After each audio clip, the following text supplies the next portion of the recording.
അസ്സലാമു അലൈക്കും വറഹ്മത്തുള്ളാഹി വബറകാതുഹു. മറ്റൊരു വെള്ളിയാഴ്ച നമ്മൾ എത്തിച്ച അല്ലാഹു സുബ്ഹാനഹു വ തആല ആദ്യമായി സംഘടിപ്പിക്കുന്ന അൽഹംദുലില്ലാഹ് പരിശുദ്ധമായ റമദാൻ മാസം നമ്മളോട് പറഞ്ഞിരിക്കുന്നു. അതുപോലെ പുണ്യമായ ശബാൽ മാസത്തിലാണ് നമ്മൾ ഇപ്പോൾ നിൽക്കുന്നത്. റമദാൻ മാസത്തിൽ പവിത്രത നമ്മൾക്ക് ജീവിതത്തിൽ കാത്തു സൂക്ഷിക്കണം. അതുപോലെ വരുന്ന 11 മാസവും ആ റമദാൻ മാസത്തിൽ നേടിയെടുത്ത തഖ്വയും ഊർജവും ഈമാനുമെല്ലാം വരുന്ന സമയങ്ങളിലും എല്ലാവരും എന്നോടും നിങ്ങളോടും അത് കാത്തു സൂക്ഷിക്കാനും ജീവിതത്തിലുടനീളം അത് പകർത്താനും അപേക്ഷിക്കുകയാണ്. അതുപോലെ ഒരിക്കൽ കൂടി പറയുന്നത്, വരാൻ പോകുന്ന നമ്മുടെ ഇലക്ഷന് വളരെ ഗൗരവത്തിലെടുക്കണം.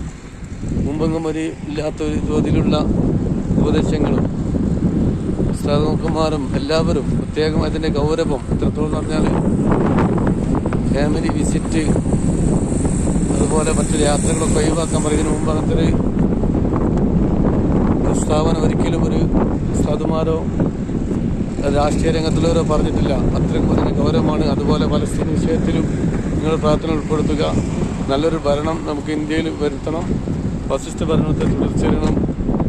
അതുപോലെ നിങ്ങൾ ഫലസ്തീൻ മണ്ണിലേക്കുള്ള അവരുടെ എപ്പോഴും നിങ്ങളുടെ പ്രാർത്ഥന ഉൾപ്പെടുത്തണം. നമ്മുടെ ഇന്ത്യൻ മണ്ണിലുള്ളതും ന്യൂനപക്ഷങ്ങളെയും എല്ലാവർക്കും അല്ലാഹു സുബ്ഹാനഹു വ തആല ആമീൻ യാ റബ്ബൽ ആലമീൻ. നിങ്ങളുടെ ദുആയിൽ ഈ വിനീതിനെ ഉൾപ്പെടുത്തുക. അസ്സലാമു അലൈക്കും വറഹ്മത്തുള്ളാഹി വബറകാതുഹു.